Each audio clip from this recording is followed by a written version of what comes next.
Elizabeth. And I'm Vivian. And welcome to the Entry Level Adulting Podcast, where we help you to navigate the confusing world of adulting, one challenge at a time. Welcome, friend. Hello, and welcome to the Entry Level Adulting Podcast. I am your host, Elizabeth, and instead of our lovely co-host Vivian being here today, she was not able to join us because she's busy working her real job. I am joined by my intelligent, enigmatic, handsome older brother, Daniel. Welcome, Daniel. Thanks for having me.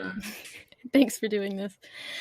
So the reason I asked Daniel on the show today is because he is a software engineer at, I'll let you talk about your company and everything, but he's a software engineer who specializes in identification on the internet right now. And we've both recently also undergone the whole DMV process with getting our real IDs at the DMV. And the DMV is like the quagmire of horribleness for, I feel like, at least me. That was a lot of anxiety trying to figure all that out as an adult. So we just wanted to talk about our own experiences at the DMV and then a little bit more about identification on the internet. So, Daniel, do you want to start us off? Like, what was your experience getting your real ID? Yeah, so it wasn't the best. Originally, I went to the Virginia DMV as my first try at getting it. And I went on Virginia's website to make sure I had like the right documents. And I don't know, stupidly, they require like 2 proofs of address. One of the proofs I brought did not have like my current address on it, but it was hard to like understand that originally because like the list of documents they had didn't specify like, oh, like it has to be your current address. It has to show the address. So I had like a credit statement that just wasn't the date. So like I couldn't get it then, and it was super annoying to go back. So then the second time I went back, I lived in DC and I wasn't playing games anymore. So I brought 3 proofs of address, and one of them was my lease at my current place. And I printed out the entire lease. So I ended up bringing like 120 pages to the DMV. I mean, I had everything. I got it. But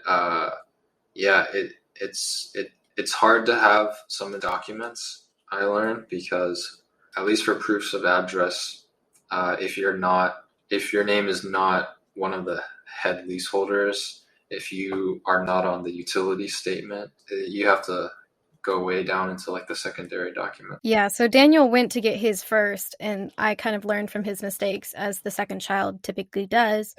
And I appreciated him sharing that experience with me because I basically ended up doing the same thing. And I did have to go back to the DMV twice, but that was because I was also doing a vehicle registration, which is something different.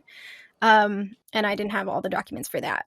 But as far as the real ID went, because even though I was doing mine in California, I was able to have all of the proof that I needed based on Daniel's experience. So essentially, what I learned and what Daniel kind of explained to me as well is that you need not only physical documents of your current address, but also like a passport, I believe.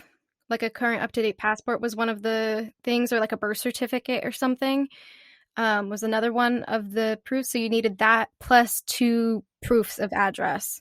And they have them listed, but they need to be your current. So thankfully, I'm on one of the utility bills, but also in general, if you're not, like Daniel was saying, it's maybe a good idea to at least have one of the bills in your name so you do have an easier proof that you do live in the place that you say you live for identification purposes.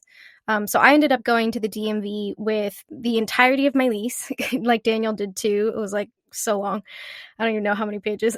I don't even know which part they actually ended up using, but they took some of that. And then I also went with a utility bill that was in my name. And because I was extra and nervous, I also came with bank statements that also had my updated current address as well. So I had at least 3 additional proofs in case they rejected one of them. But that was my experience, and I also brought my passport as well. Yeah, so I told my friend like what to bring as well, and they supposedly they only check the first page of the lease and then the signature page of the lease. So my friend brought that, and they ended up rejecting him because it was like handwritten and like it looks sketchy. So the whole point is to like provide verifiable evidence. So you're trying to prove something. So you might as well print out the whole thing. And yeah, for the passport, you need a proof of identity, a proof of lawful presence for the United States, a proof of social, which is getting more difficult because your full social is no longer on your W-2 form, and then 2 proofs of your current residence in the state. And I also did the vehicle registration as well. So if you're doing that, yeah, you need like proof of ability to drive, proof of title, and proof of insurance. Yeah, you have to bring a lot. Yeah, it was definitely a lot. I got those like manila binder things with like the push pins, like the manila envelopes, and I just had them all organized for everything I was trying to do at the DMV, and that did help my own sanity a lot. But no, Daniel's right. That's why I brought backups, because you never know if they're going to have a problem with one of yours. So instead of having to go back, it's just better to have something else on hand that they probably will accept. Also, for the vehicle registration, since I'm in California, I had to bring my title, which is like the deed to the car, and then my current registration from the old address, and then proof of insurance, which I just printed out the entire insurance policy in addition to the card I had, because I wasn't sure if they wanted the policy itself. It's typically what they want, not just like your member ID card. Probably won't cut it. And then because I live in California, I also needed a smog check and a like vehicle inspection that they do at the DMV. So that's why I had to go back that second day. But each state's going to be a little bit different, probably for those. So just look at your local DMV. But I think the title, the registration, and proof of insurance are pretty universal. For the insurance policies, I printed out the whole thing for those as well. But the main thing they look for there is for the attestation page, which has like your policy number on it, like the name of the insurance company, and basically everything that's on the card, but on like the formal page. Yeah. I didn't at the time, but I have recently purchased also my own AAA membership. If you've never heard of what AAA is, it's kind of the roadside assistance, and they offer a lot of benefits, including at times some DMV fast track things. Sometimes you can do certain services through them instead of having to do the DMV, and you're able to just sort of avoid that altogether. I was also able to rent a car for a road trip because I was a AAA member when I was under the age of 26, which I think is, or 27, something like that, somewhere around there is the age that you're typically allowed to rent cars. And because I was a AAA member, I was able to rent the car when I was younger than that. So there's a lot of benefits there. That's not a sponsored thing, but that is something that I think is really helpful. Yeah, I actually need to get my own because I got kicked off of our parents. I know mom was yelling at me because I was in a different region now, so she said I couldn't, and I had to get my own.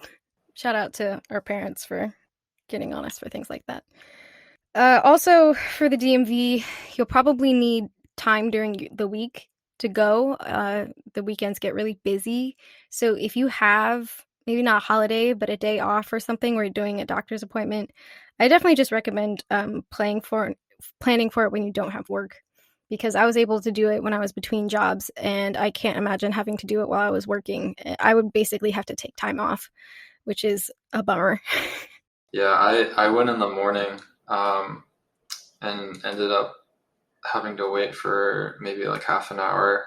But I tried to go like as soon as it opened, and there's always going to be a line on the weekend.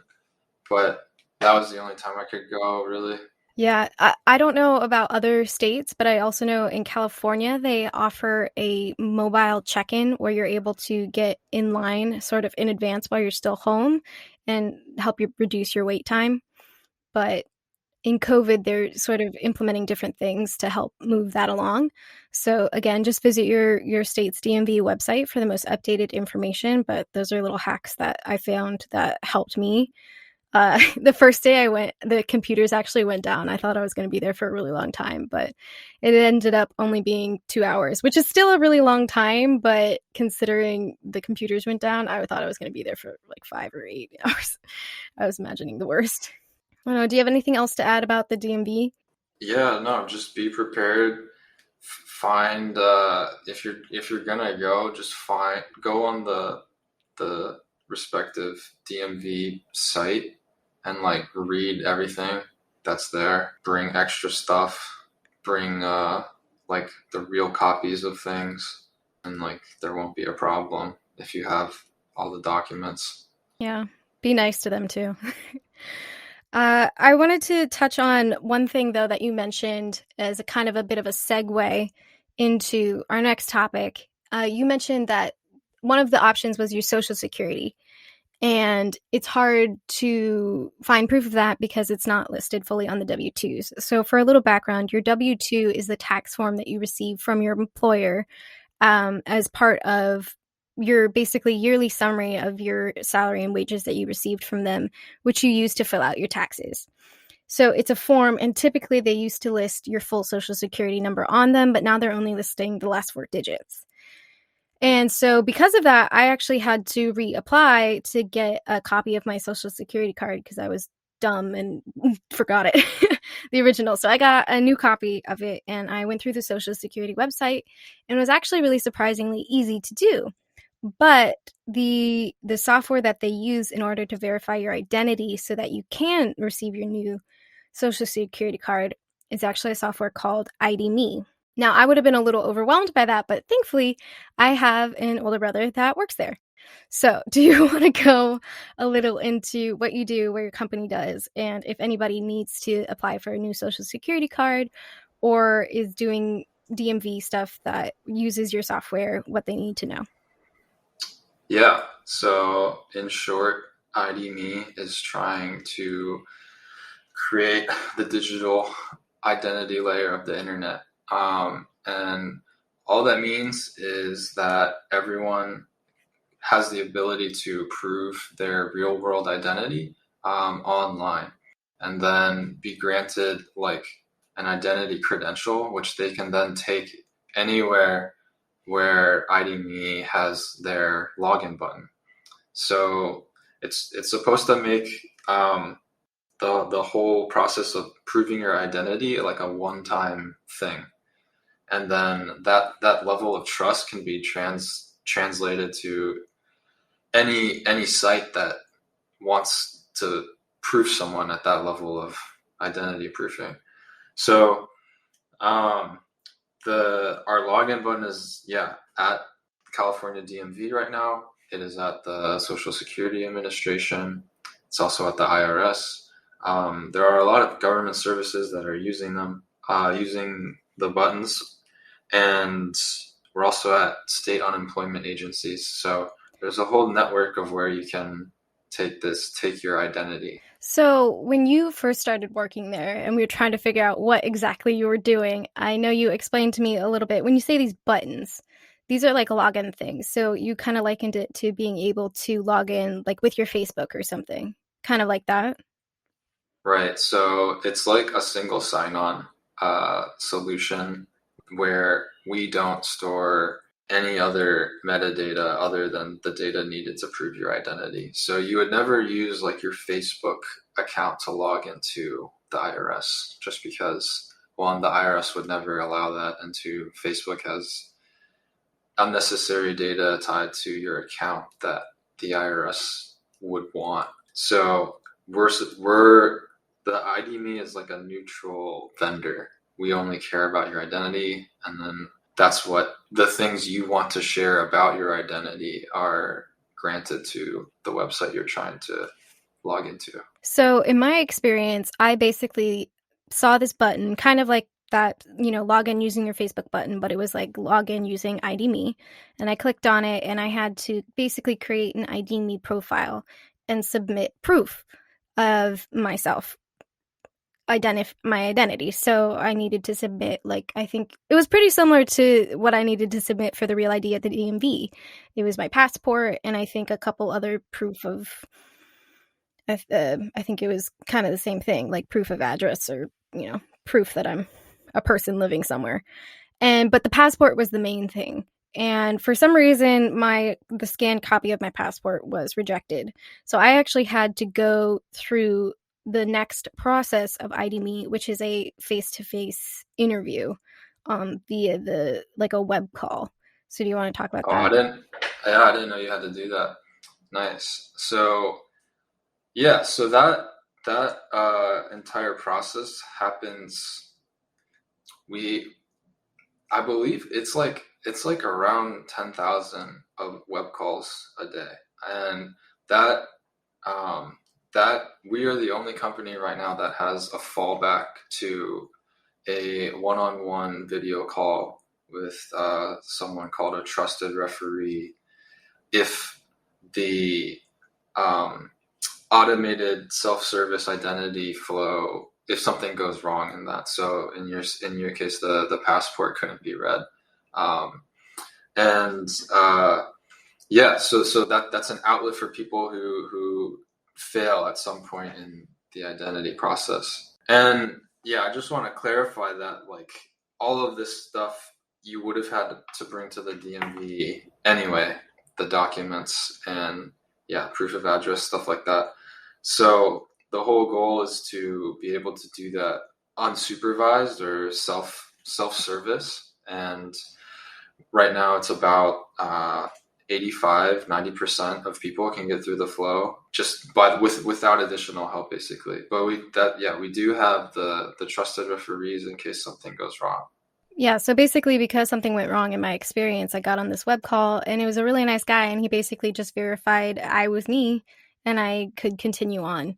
And after that, it was really easy. I just finished the application, like my profile was complete, and I just applied for a new social security card, and that was it.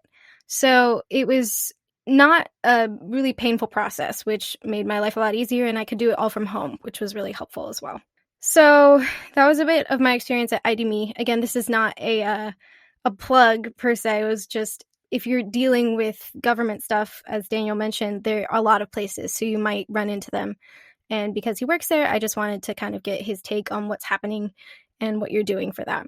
But because you are doing internet and identity stuff right now, is there anything that you've learned as far as ways to protect your identity, make sure it's not getting stolen, or any other tips that you would give to your friends and stuff on how to protect their internet identity? Yeah, so one of the easiest ways to compromise or just get hacked is just having a bad password. So IDMe is trying to solve like the password problem where everyone just uses the same password for everything. Some real simple suggestions are just to get a password manager. I'm not sponsored, but Bitwarden is like objectively the best one out there right now. It's open source and free, and yeah, so use that. So you can just generate random secure passwords and then just forget about it.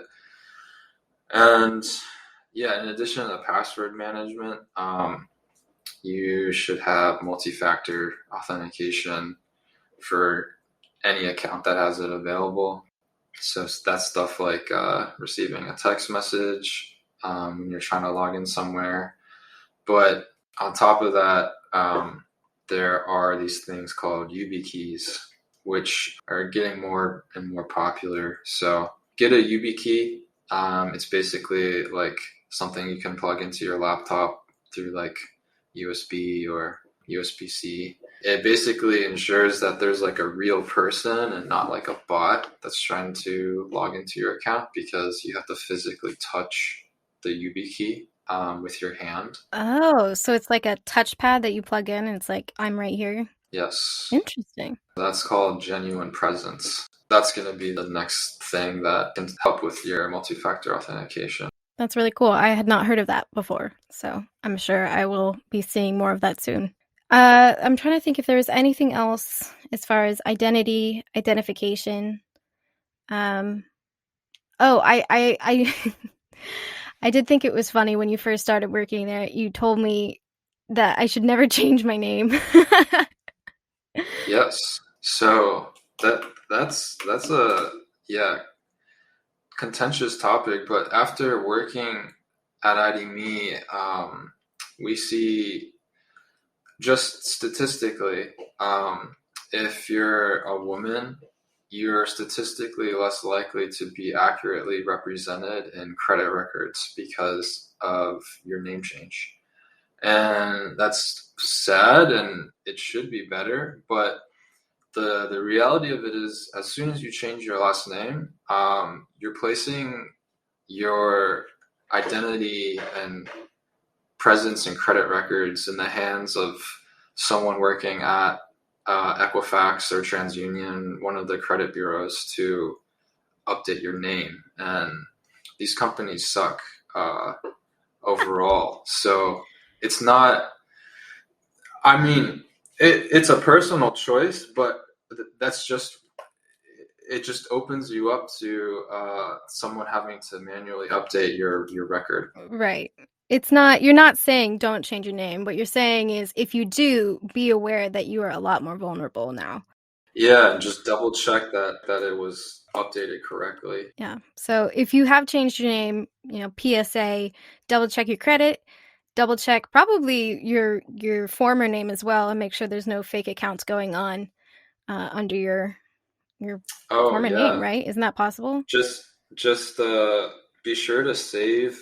So when you change your name, you're given a name change document that basically shows that, yeah, this was my name before and this is my new name after. And that's very important to have.